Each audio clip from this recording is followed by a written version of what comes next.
Our region's business is sponsored by PNC for the achiever in us all, and by Fregasso Financial Advisors. How different could your life be?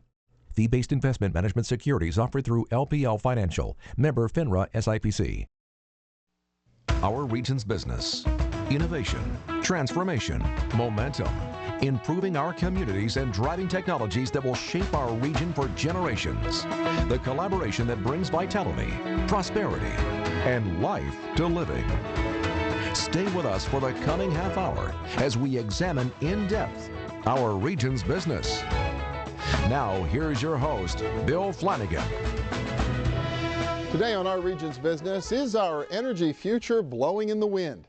Windmills have begun sprouting across our region, but the real story may be the economic activity that it's generating, not so much by operating windmills as by making the parts for them. Turns out that our region is a top 25 employer when it comes to wind industry jobs, one of 7 energy-related industries in which we have significant strengths.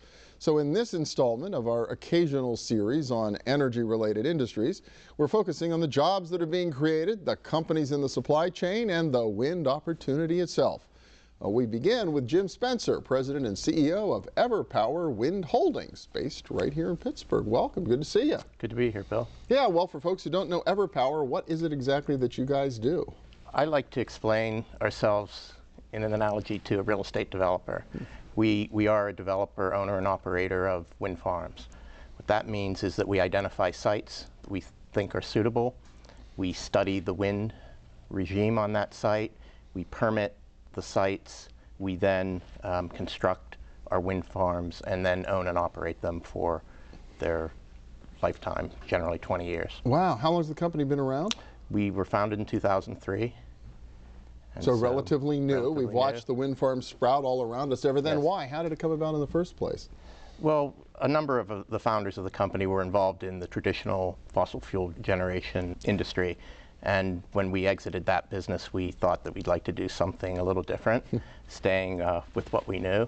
And so we decided to look at both solar and wind generation as a new business venture. And what led you to wind?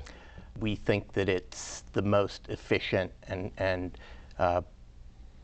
competitive form of renewable energy right now. So solar is still a bit more expensive, and wind will comprise the bulk of renewable energy in the country. Now, you're operating wind farms here in our region? Yes, we're currently operating one wind farm in Cambria County. That's a 62.5 megawatt facility that supplies about 20,000 homes. Enough electricity for about 20,000 homes. Wow.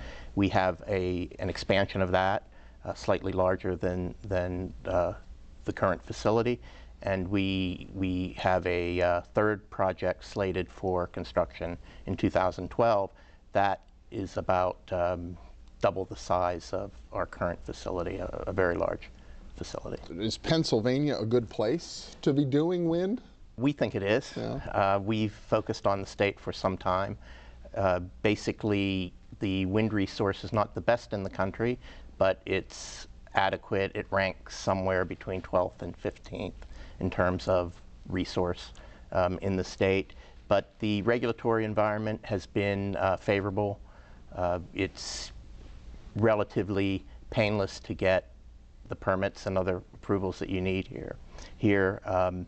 Also, Pennsylvania is part of the PJM grid, which means that there is a vast network into which we can sell our product, our wind power. Okay, I've heard that's one of the issues with the industry is just hooking it all up, getting it hooked into the grid across the country, That's right? correct. The PJM grid, which is our local grid, connects 13 states. So it's a large market. It's the largest in the country, and it's a very liquid market. So we like that. When you talk about competitive in terms of pricing, it's where it needs to be? We believe that by 2050, or I'm sorry, 2030, wind will be competitive with other forms of fossil generation. We're slightly more expensive right now on an actual basis. However, we believe when you add a value to the fact that we aren't creating carbon as we produce energy, we are competitive. How many of you are there? How many people work for Everpower? There are 44 of us right now. Okay. More than half of those are in Pittsburgh. This is our largest office, and this is where most of our employment additions will occur.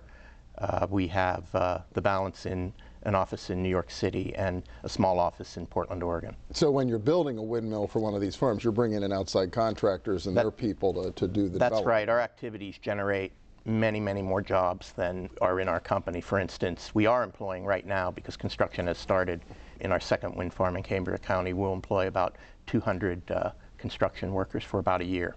Wow. How much of an upside do you think there is when you look at the sort of the potential to develop wind in our region, especially in Pennsylvania and greater Pittsburgh? A lot of upside, a lot more to come when it comes to wind? We currently have about 750 megawatts operating in Pennsylvania. We think there is potential for about 6,000 megawatts. Okay. So we can increase by about tenfold. So we have a pretty exciting future in Pennsylvania. So the industry is going to be with us for a while to come. We think so. The company's called Everpower Wind Holdings, right here in our region in Pittsburgh. Thanks so much. Appreciate it. Thank you. Next up, the big picture on wind via satellite from New York with the CEO of the American Wind Energy Association. Stay with us.